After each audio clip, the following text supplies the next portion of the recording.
Salutations tête de naze, je suis le chef et bienvenue dans Mini Menu Manga et aujourd'hui on va causer de Dragon Ball Z Fukatsu no F. Oh yeah. Enfin on va plutôt analyser les trailers, parce que le film est pas sorti donc je peux pas vraiment en parler en tant que film. Ouais.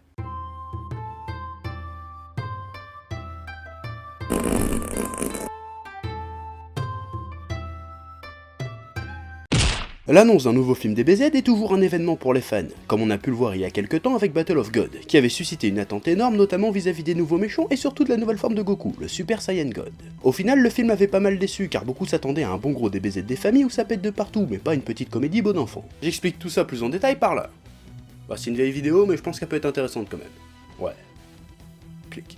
Battle of God prenait donc clairement le contre-pied de ce qu'on attendait de lui. Le prochain film Fukatsu no F semble prendre le chemin du retour aux sources des BZesques, du méchant qui claque et de la méga baston dantesque, et ils ont l'air décidés à mettre le paquet pour reconquérir les fans déçus de Battle of God. Déjà annonce que personne n'avait vu venir, le retour de Frieza, sa résurrection, et ça quand t'es un vrai fan de Dragon Ball, rien qu'entendre ça, ça suffit à te mettre le kiki tout dur. Oh oui.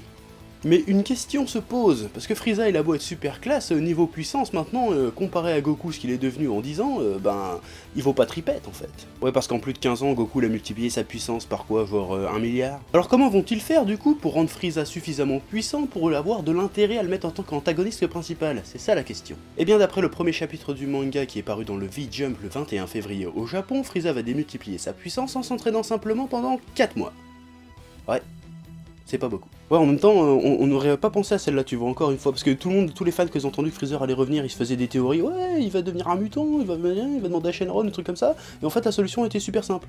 Il s'est entraîné, c'est tout. Ouais, des fois on est con, on ne pense pas aux trucs simples. Et là, pas mal de fans ont gueulé, du coup, ils ont fait, ouais, en 4 mois, il va s'entraîner pour devenir plus fort que Goku Super Saiyan God, n'importe quoi, il faudrait au moins 10 ans pour rattraper son retard, ça n'a aucun sens, c'est débile. Ouais, au début j'étais un peu pareil, puis après j'ai fait un truc qu'on fait pas assez souvent, je trouve, j'ai réfléchi 2 secondes. Ah ouais, des fois les solutions elles sont connes, je t'ai dit. Dans Dragon Ball, les power-up abusés en une courte période sont monnaie courante. Goku devient plus fort que Tao Pai Pai en seulement 3 jours. Goku devient plus balèze que Piccolo en 3-4 jours si je me souviens bien parce que j'ai la flemme de vérifier. Même quand il affronte Freezer, il s'est entraîné que 6 jours avant d'arriver sur Namek, et juste avant il a failli crever face à Vegeta qui était une chiure de mouche comparé à Freezer à l'époque. Ici en cause de Frieza, le mec était surpuissant de base. La puissance qu'il a contre Goku sur Namek était sa puissance naturelle, il ne s'est jamais entraîné, c'était inné pour lui. Du coup imaginez qu'il rattrape le level de Goku actuel en 4 mois d'entraînement intensif, c'est pas si farfelu que ça. Et level up dans Dragon Ball rime souvent avec transformation, et Frieza n'échappe pas à cette règle. Golden Frieza, dont le design semble suivre la voie du Super Saiyan God, c'est-à-dire celui de la simplicité, et franchement je trouve ça plutôt astucieux, parce que quand on fait pas simple on obtient ce genre de truc dégueulasse. Bon, beaucoup s'attendaient à une transformation un peu à la Couleur, mais bon, Couleur on s'en bat les couilles, parce que Couleur il est pas canon en fait.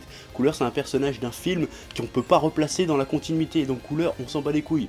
En revanche c'est vrai que la forme Golden Frieza ressemble un petit peu à Couleur première forme, un tout petit peu, mais bon, à part ça, ça n'a rien à voir quoi. Sa couleur dorée rappelle bien évidemment les Super Saiyans et leur chevelure qui devient dorée quand ils se transforment, et encore une fois je trouve ça astucieux parce que ça fait sens avec le personnage. Frieza, il était terrorisé par les Super Saiyans et il veut se venger d'eux, et en acquérant la puissance suffisante pour se venger d'eux, il devient en quelque sorte lui-même un Super Saiyan. Ça prouve qu'il a plus peur de rien et que du coup ça va chier des bulles graves, et ça va être chouette ça. Bon, je crois bien que pour Frieza j'ai à peu près fait le tour de ce que j'avais à dire là-dessus, intéressons-nous aux autres éléments du trailer. Alors il semblerait que Goku et Vegeta soient devenus les disciples de l'espèce de Lady Gaga qui accompagne Bills. Et ça c'est cool ça comme idée. Goku et Vegeta qui passent de guerriers ultimes qui se font tout seuls à simples petits disciples pas très puissants par rapport à leur maître, ça c'est bien, ça sonne un peu retour aux sources, retour à l'époque où Goku et Krillin s'entraînaient chez Kame Sennin, chez Tortue Géniale, tu vois. Et ça peut être vachement comique de faire ça avec Vegeta quand ils sont adultes maintenant, tu vois. La différence de puissance va être complètement abusée et ça va être marrant je pense. Autre scène du trailer, apparemment Goku va se prendre une méchante branlée face à Frieza, et on nous laisse entendre que Vegeta va repasser du côté obscur.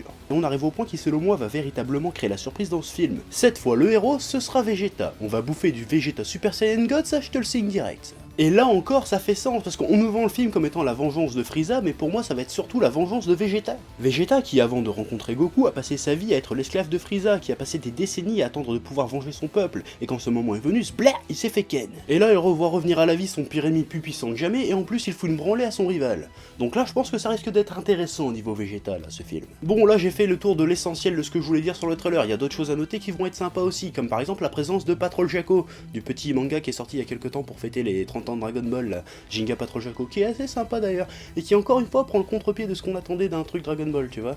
Et ça c'est cool, tu vois. Ça prouve qu'en fait il y a une espèce d'univers étendu Dragon Ball, et j'espère qu'ils feront une petite série animée sur Patrol Jako, parce que le personnage est tout à fait sympathique. Autre chose encore tout à fait sympa, c'est le roster de personnages qui vont affronter les armées de Freezer. Et bah je sais pas si t'as remarqué, mais c'est les mêmes personnages plus ou moins qui affrontent les Saiyans et Freezer dans les arcs. C'est pour ça qu'on voit pas, à mon avis, Trunk et Goten, parce qu'ils ont rien à foutre là, ils le connaissent pas, tu vois.